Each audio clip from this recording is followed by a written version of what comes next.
My son screamed, "You're dead to us." When I said no to babysitting again, I answered fine. 6 months later he was pleading for a roof. I had already sold the house. I still hear the slam of that front door every time the wind kicks up against the new place I live in now. It was a Thursday night in late October, the kind of evening when the maple leaves in our old subdivision were already turning the sidewalks into a slippery carpet of red and gold. I had just finished washing the last of the dinner dishes when my phone lit up with Derek's name. "Mom, can you take the kids tonight? Jessica's got a work thing and I'm stuck at the shop until 9. I looked at the clock. It was already 6:40. The twins were 3 years old then, wild and loud and constantly climbing on everything. I had kept them the previous Friday, the entire Saturday before that, and 2 weeknights the week before. My lower back had been screaming for days. The doctor had already told me the disc problem wasn't going to fix itself if I kept lifting toddlers. I took a breath and said the words I had been practicing in the mirror for weeks. "Derek, I can't tonight. I'm done for the week. My back won't handle it." There was a long silence on the other end. Then his voice came through sharp and cold. "You're kidding me. After everything we've done for you?" I didn't answer right away. I walked into the living room of the house I had lived in for 31 years, the same house where Derek had grown up, where his father and I had argued and made up and raised him. The couch still had the faint stain from the grape juice he spilled when he was 7. The mantel still held the framed picture of the three of us at his high school graduation. "I'm not kidding," I said. "I need a night. Just one." That was when he exploded. "You're dead to us. You hear me? Dead. Don't call, don't text, don't show up. We're done with you." I stood there holding the phone to my ear long after the line went dead. The house felt bigger than it had in years. I set the phone down on the counter and said the only thing that came out of my mouth. "Fine." I meant it. The next morning I woke up to silence. No texts. No calls. No little voices asking for cereal. I made coffee the way I always had and sat at the kitchen table looking out at the backyard where Derek used to play catch with his dad. The grass needed cutting. The fence needed paint.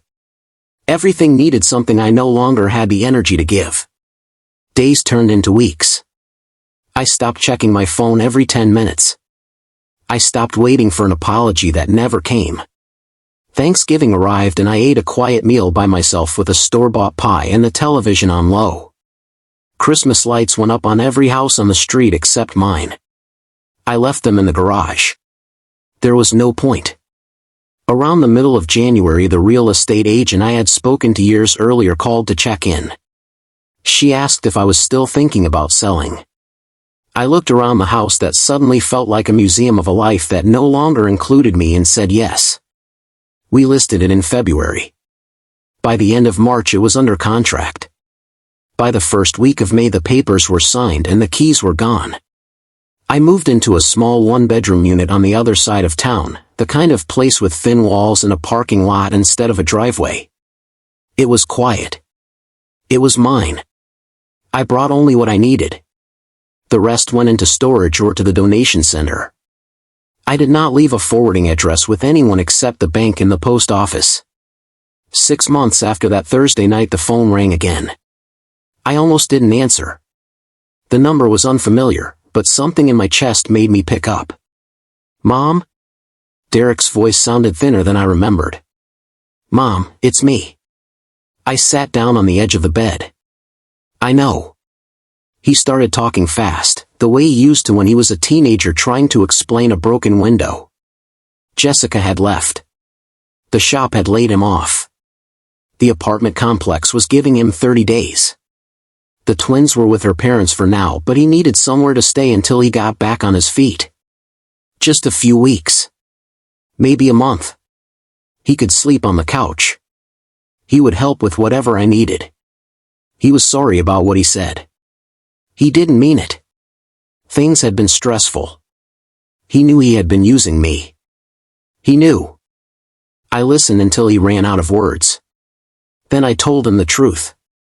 I sold the house, Derek. There's no couch. There's no spare room. There's nothing left of that place. The silence on the other end stretched so long I thought the call had dropped. When he spoke again his voice cracked. What do you mean you sold it? That was our house. That was where I grew up. It was my house, I said. And I needed to leave it.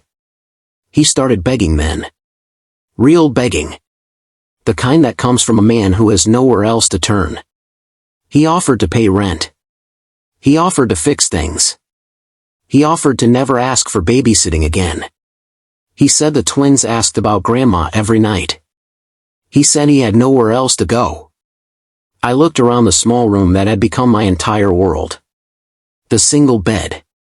The cheap dresser. The window that looked out on someone else's backyard. I felt the old ache in my lower back and the newer, quieter ache that had settled somewhere behind my ribs. I can't help you, I said. Not like that. He cursed. He cried. He hung up. I sat there for a long time after the call ended. Outside, a neighbor's dog barked at a passing car. Somewhere down the hall a television played a game show. Life kept moving the way it always had. 2 weeks later a letter arrived with no return address. Inside was a single photograph of the twins sitting on a blanket in a park I didn't recognize. On the back someone had written the date and nothing else. I put the photo in a drawer and closed it. The seasons kept turning. Summer heat gave way to another fall. I learned the names of the people in the building. I started walking every morning to the small coffee shop 3 blocks away. Sometimes I sat by the window and watched young mothers push strollers past. Sometimes I didn't. Derek never called again. Jessica never called. The twins grew older without me.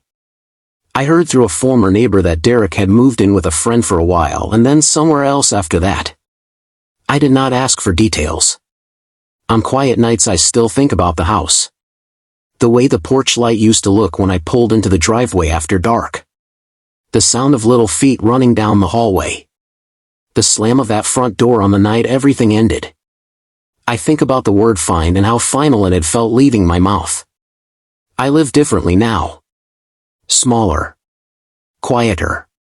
Free of the weight of being needed in ways that broke me. The new place has no memories waiting in the corners. No photographs on the mantle. No grape juice stain on the couch. Just a bed, a chair, and a window that faces east so the morning light comes in early. Some days that feels like enough. Some days it doesn't. But the house is gone, the door is closed, and the answer I gave that night still stands.